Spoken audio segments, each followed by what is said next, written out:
চলুন এক নজরে জেনে নেওয়া যাক ফিফা বিশ্বকাপে সর্বোচ্চ গোলদাতা দেশগুলো কোনগুলি।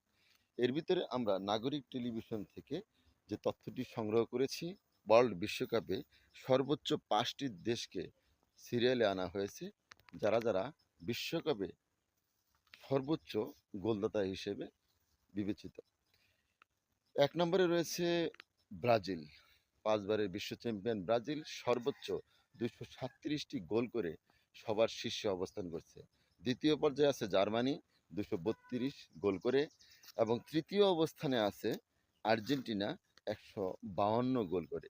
আর এই 152 গোলের ভিতরে আপনারা জানেন একটি বিতর্কিত গোল আছে ম্যারাডোনার, যেটি হাত দিয়ে না সৃষ্টিকর্তা কর্তৃক হয়েছিল, সেটি আজও প্রত্যেকের মনে কিন্তু প্রশ্ন রয়ে গেছে। যাই হোক, সেটি নিয়েও 152 গোল করে আর্জেন্টিনা আছে তৃতীয় অবস্থানে, ফ্রান্স আছে 136 গোল দিয়ে চতুর্থ স্থানে, এবং সর্বশেষ ইতালি আছে 128টি গোল দিয়ে পঞ্চম স্থানে। এই 5টি দল বিশ্বের সবচেয়ে ফিফা ওয়ার্ল্ড কাপে সর্বোচ্চ গোলদাতা দেশ।